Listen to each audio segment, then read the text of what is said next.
What's up, YouTube? Got another knife review for you. This is going to be on the CRKT G.S.D, or Get Shit Done, designed by Liong Mah, very talented designer. I'm not sure if he designs exclusively for CRKT, but I know he does a lot of work with them. Alright, so we'll jump right into it here. You got a standard CRKT kind of green box here. G.S.D, the model name, product of Taiwan.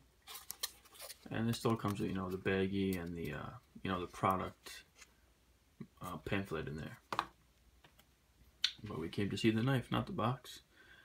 And here it is. This is the CRKT G.S.D. Very attractive knife, in my opinion. Very clean, smooth lines. You can see the heavy chamfering on the frame there, and it actually carries over to the blade with that nice prominent swedge. Let's look at the frame first here. Nicely stone-washed stainless steel frame, so it does have some heft to it. Nice generous lanyard hole.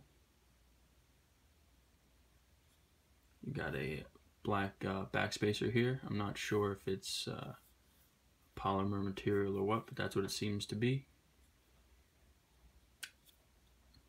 Nice pivot there with no exposed screw cutout there, giving it a nice presentation overall. Milled clip here, doesn't touch the frame, but it retains pretty well in the pocket. I don't think it's gonna fall out on you, especially with thicker, maybe jeans or cargo shorts or things like that. I haven't had a problem yet. Is reversible, tip up only, which I prefer. Just nice smooth lines all over this knife. Very good design. All right, so let's get to that blade there. As you can see, the flipping action is very good. Very smooth knife, running on IKBS, as you can see there.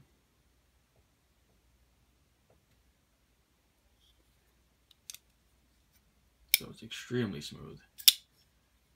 Very good detent. You can see, I can flip it with my thumb there. Flies right out. Got the CRKT logo there. Kind of not a two-tone, but like a two-finish blade there. You've got like horizontal satin flats, and then you have vertical satin grinds.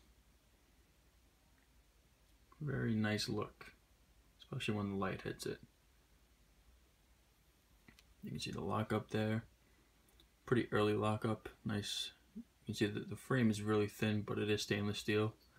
So it's basically like a liner lock. Even thicker, actually. You can see the nice jimping in there to disengage the lock. Works very well. But there is no jimping on the flipper itself. Oh, I lied to you. There's two little jimps there. There you go. But you kind of have to, push button it to get it to flip like that. If you're kind of sliding off that edge there, maybe I guess you can catch the jimping like that. Yeah, see, for me, I have to push button it. There you go. So the jimping would have been more functional maybe over here. But that's okay. Very nice knife overall, in my opinion. Definitely handle heavy because it is stainless steel. But it's a great design by Liong Mah. Very attractive looking. Has the slightest recurve to it. I'm not a fan of recurves, but they do make for pretty good cutting performance. And because this blade is so thin, it's going to slice really well. And it definitely is really sharp. I cut my thumb about 2 weeks ago. You can still see some of the scab there, or some of the skin there. Definitely a very sharp knife. It appears thinner than it is because of the swedge. You can see the jimping on the spine there. Very comfortable to hold. Very ergonomic knife. Liong Mah knows how to design a blade, I tell you. Alright, so let's do some size comparisons here with other knives maybe in this kind of price point. We have the Kershaw Blur in BDZ1 Tonto blade, and the Buck Vantage Pro. So these are pretty similar in size, all of them.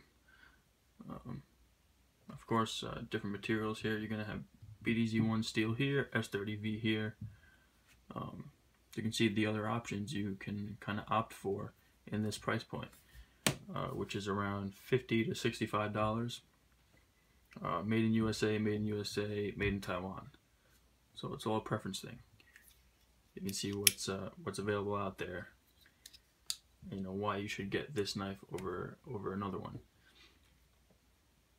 But for an EDC knife, for a user, I would definitely recommend this knife. Pretty reasonably priced considering you are getting IKBS. AUS 8 steel on this one, I believe, which is a very good steel. You know, I'm not a steel snob or anything. For everyday cutting tasks, it'll work just fine for you. You know, you just strap it every day. You know, after you use it, and you probably won't have to sharpen it. You know, with moderate use for maybe 2 months at a time. So it's definitely a good steel. I would really like to see the same exact knife made with the titanium premium lock. It'd be fantastic. Of course, that'll drive up the price, but I think a lot of people wouldn't mind paying.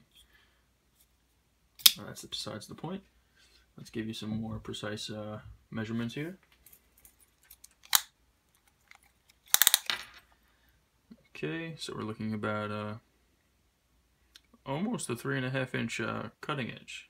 If we're going to the pivot, about 3 3/4 inches, about 7.5 inches overall, which I think is actually the perfect EDC knife size, as I've mentioned before. So yeah, as a collection piece, once again, people, with all the collaborations that CRKT does, yeah, these knives I would say are pretty collectible.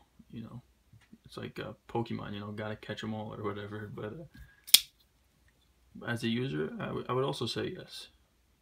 Why not? If you're into things like this, you know, stainless steel, very durable, pretty good steel on here, affordable, IKBS, flipper, very smooth. Then yeah, I would definitely recommend this knife to you. But there are definitely other options at this price point. Maybe if you're looking for something more lightweight, it all comes down to preference. But what we have in front of us is the CRKT G.S.D, designed by Liong Mah. Very nice knife. Hope you enjoyed the video, guys. And as always, I will see you on the next one.